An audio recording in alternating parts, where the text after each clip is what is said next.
সুন্দর একটা সম্পর্ক ছিল আমাদের মাঝখানে। আমার হাজবেন্ড আমার চেয়ে বয়সে বড় এবং স্ট্যাবলিশ এবং মামুন আপনাকে চিনে না, সে বললো এই বিষয়টা কি আপনি কিভাবে দেখছেন?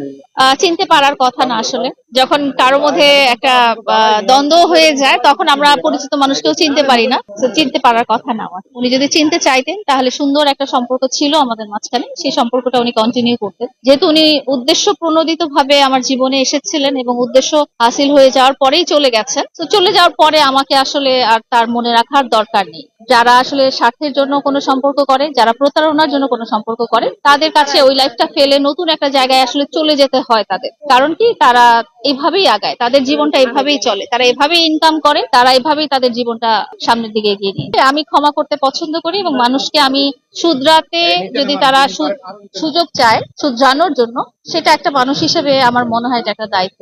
আবার যদি আপনার কাছে সুযোগ চায়, সে আমার কাছে এই মুহূর্তে আর সুযোগ চাবে না বলে আমি আশা করছি। আমার মনে হয় আমি না হয়ে তার জীবনে আরো অনেক মানুষ চলে এসেছে, তারা হয়তো তাকে গাইড করতে পারবে। এই মুহূর্তে তার সাথে আমার কোনো সম্পর্ক নেই। আগে কি ছিল? আগে কি সম্পর্ক? আগে ও আমার ফিয়ান্সে ছিল। কিন্তু তার মা দাবি করেছে তারা আপনারা ভাই বোন ছিলেন এবং প্রিন্স মামুন সেও দাবি করেছে। এটা যদি আপনারা 2022 সালের দিকে তার মার কোনো স্টেটমেন্ট, বক্তব্য বা সামাজিক যোগাযোগ মাধ্যমে চলছে এরকম কোনো ভিডিও দেখেন, সেখানে উনি আমাদেরকে প্রিন্স মামুনের ওয়াইফ হিসেবেই দাবি করেছেন। এখন 5 বছর পরে যদি উনি আমাকে ভাই বোন হিসেবে দাবি করেন, আমার বলার কিছু নেই। 15 দিন আগেও দাবি করেছে। এখন এটা তো বলেই দিয়েছি যে যেহেতু তাদের স্বার্থ শেষ, তো তাদের ইচ্ছা মতো যে কোনো কিছু বলতে পারে। সবসময় আসলে মানুষ সংসারটা টিকায় রাখতে চায়, আর বাংলাদেশি নারীরা কি খুবই ঘরকেন্দ্রিক। তারা চায় যে স্বামী সংসার নিয়ে সমস্ত ঝামেলা দূর করে একটা শান্তিপূর্ণ জীবন বা পরিবারটা চলুক, এভাবেই চায়।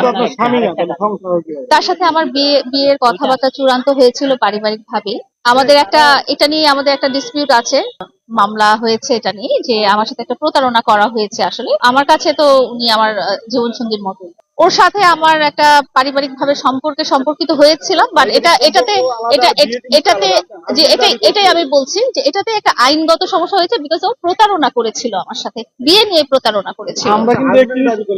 হাজবেন্ড দাবি করছি কারণ আমি তো ভাবছি যে প্রতারণা না, আমি তো জানছি প্রতারণা না, পরবর্তীতে প্রমাণিত হয়েছে যে সেটা। আমার হাজবেন্ড আমার চেয়ে বয়সে বড় এবং স্ট্যাবলিশ এবং ওয়েল স্ট্যাবলিশ মানুষ ছিল। তো পরবর্তীতে যখন প্রিন্স মামুনের সাথে আমার সম্পর্ক হয় এবং পারিবারিক ভাবে আমাদের সম্পর্কিত হই, তখন শুধু এটাকে আপনি বলতে পারেন। বাট এরপরে আপনি যদি বলেন যে আপনি যাদের সাথে ভিডিও করেন তারা আপনার চেয়ে কম বয়সী, সেটা ভিডিও যারা করে তারা শুধু ভিডিওই করে, তাদের সাথে আমার ব্যক্তিগত কোনো সম্পর্ক নেই।